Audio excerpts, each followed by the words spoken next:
নমস্কার বন্ধুরা, রিমির বাঙালি রান্নাঘরে আপনাদের সবাইকে স্বাগত।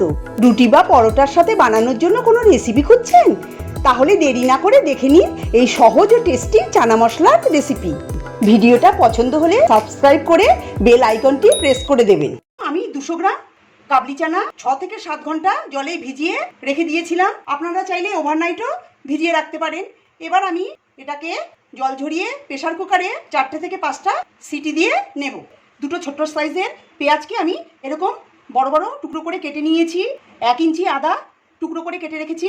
একটা বড় সাইজের টমেটোকে আমি কেটে রেখে দিয়েছি। 6 কোয়া রসুন আমি খোসা ছাড়িয়ে রেখে দিয়েছি।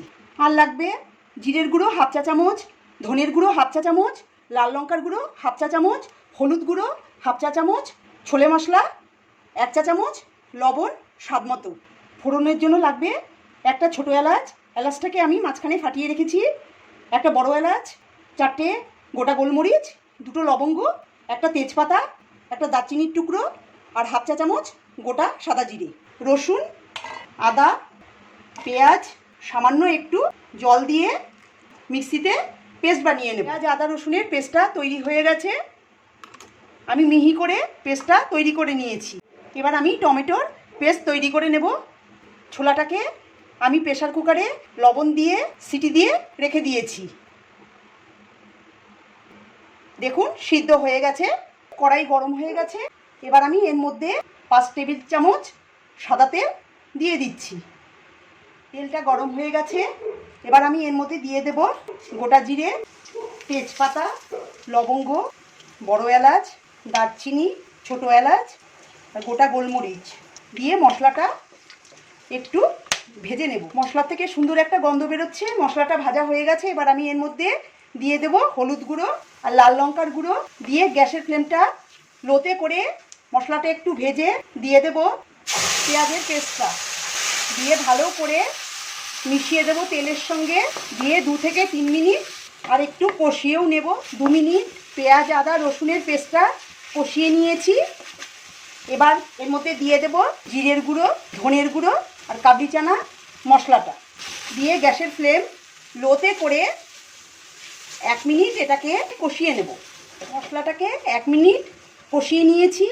এবার এর মধ্যে দিয়ে দেব টমেটোর পেস্টটা।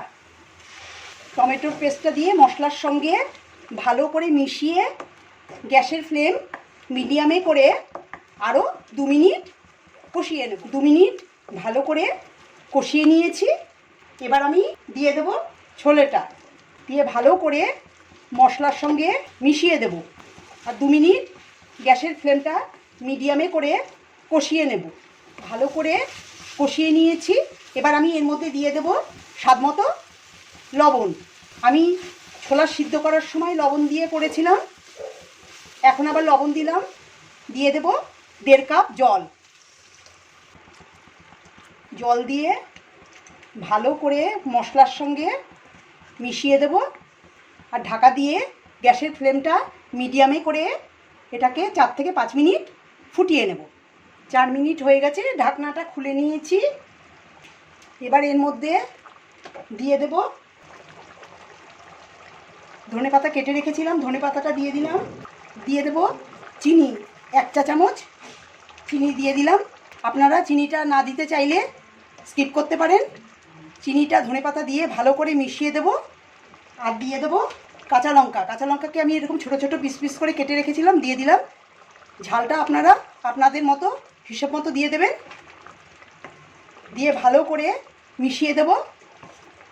আর দিয়ে দেব গরম মশলা 1/2 চা চামচ আমি গরম মশলা দিয়ে দিলাম। কাবলি চানা বা ছোলের গ্রেভিটা আপনারা চাইলে আর একটু পাতলাও করতে পারেন, কেননা ঠান্ডা হলে এটা গাঢ় হয়ে যাবে। ধনেপাতা দিয়ে ফুটিয়ে নিয়েছি। তৈরি হয়ে গেছে।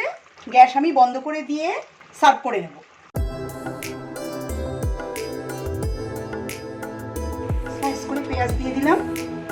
1 টুকরো স্লাইস করা লেবু দিয়ে দিলাম। আর উপরে একটু ধনেপাতা ছড়িয়ে দিচ্ছি। আমার আজকের রেসিপি যদি ভালো লেগে থাকে তবে কমেন্ট করে জানাবেন। নতুন বন্ধু হয়ে থাকলে আমার চ্যানেলটিকে সাবস্ক্রাইব করার অনুরোধ জানালাম। পাশে থাকা বেল আইকনটি নিশ্চয়ই প্রেস করে দেবেন। তাতে আমি নতুন রেসিপি আপলোড করলেই আপনাদের কাছে নোটিফিকেশন পৌঁছে যাবে।